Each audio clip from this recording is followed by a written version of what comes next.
बिस्मिल्लाहिर्रहमानिर्रहीम। इससे पिछली वीडियो में हमने बात की थी इस 50S के बारे में। ये रेगुलेटर है, 5 वोल्ट सप्लाई ऑन करता है।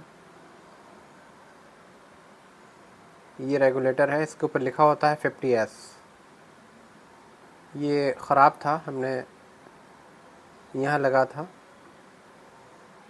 इसकी जगह पर हमने दूसरा लगा दिया है और ये ख़राब है। आज हम बताएंगे इसका सर्किट होता किस तरीके से है, क्योंकि ये बड़ा अहम है इस ECM के अंदर और बहुत बार देखा गया है कि इसमें परेशानी निकलती है, क्योंकि यही ऐसा कंपोनेंट है जो आपके कैन आईसी को, EEPROM को, सिस्टम आईसी को, पावर आईसी को, E4931 को सप्लाई देता है 5 वोल्ट की सबको। ये इस पर काफ़ी ज़्यादा लोड है। तो आखिरकार हम देखते हैं इसका सर्किट है क्या। अब देखो, इसमें कुछ कुल मिला के कुल पिनें हैं। एक साइड में इसकी पिनें हैं 2 और एक साइड में दिख रही हैं पिनें 3। टोटल 5 पिनें हैं इसमें। लाजमी सी बात है, एक ग्राउंड होगा, एक पर 12 वोल्ट की सप्लाई आई होगी और एक से 5 वोल्ट आउट हुए होंगे, ठीक है, और एक आध पिन इनेबल की होगी। तो आइए इस पर हम ज़रा देखते हैं कि ये इसका सर्किट होता किस तरीके से है। यहाँ पर इसका एक बहुत ही बेसिक सर्किट बना हुआ है। ऑन ऑफ लिखा हुआ है, NC लिखा है, नॉट कनेक्टेड है, और एक पिन ग्राउंड है, और एक Vout है, और एक विन है। तो ये 5 पिन है। यहाँ पर इस विन से मतलब होता है कि यानी कि यहाँ पर कुछ ना कुछ वोल्ट आएंगे जो इनपुट के रूप में होंगे और वो सप्लाई हाई होगी, 12 वोल्ट की सप्लाई होगी विन के रूप में। PNP ट्रांजिस्टर है ये। PNP ट्रांजिस्टर को ऑन होने के लिए इसके बेस पर नेगेटिव सप्लाई चाहिए। तो इंटरनल रूप से जब ये ट्रांजिस्टर ऑन हो जाएगा तो जो इसके एमीटर पे वोल्टेज हैं, ऑन होने पर यही वोल्टेज कलेक्टर से जुड़ जाएंगे, यानी कंडक्ट हो जाएंगे, और यही वोल्ट आउट होंगे Vout के रूप में, यानी कि लगभग यहाँ से 5 वोल्ट। और जब भी किसी सर्किट से सप्लाई आउट होती है तो उसे फिल्टर करने के लिए वहाँ पर फिल्टर कैपेसिटर ये लगा दिया गया है। एक तरफ प्लस साइड है और एक तरफ ग्राउंड है। तो इसमें 12 वोल्ट इनपुट होगी, 5 वोल्ट ये आउट करेगा Vout से, और ये सिग्नल एक तरह का इनेबल सिग्नल होता है, ऑन ऑफ। यहाँ पर 12 वोल्ट हैं, फिर भी कई बार ये LDO काम नहीं करता है जब तक कि इस पर इनेबल सिग्नल मिल ना जाए। बहुत बार ये इनेबल सिग्नल दूसरी IC से आता है किसी, और कई बार ये होता है कुछ बोर्डों के अंदर बगैर इनेबल के ही ये अपने आप काम करने लगता है। ये जब काम करता है तो 2-4 बातों को और भी ध्यान में रखता है कि over current, over temperature production इसके अंदर सर्किट बना होता है। कई बार ये होगा कि यहाँ पर वोल्टेज आउट हो रहे हैं और अगर इसके अंदर प्रॉब्लम है तब यहाँ का एम्पियर बढ़ जाता है।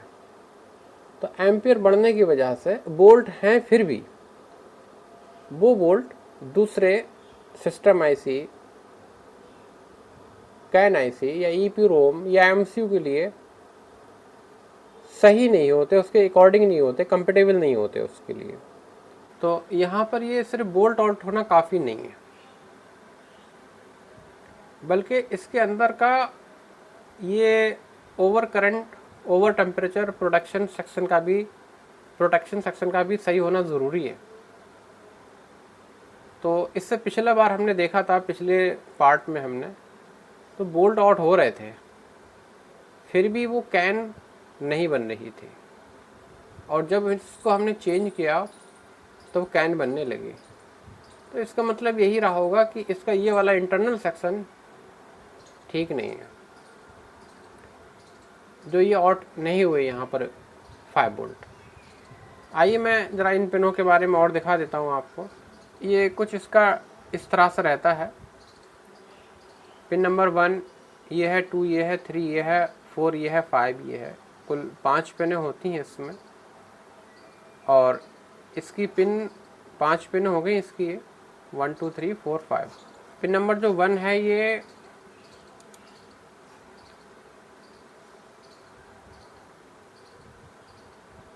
इनपुट वोल्टेज है, और ये इनपुट वोल्टेज 12 वोल्ट सप्लाई हो रहेगी।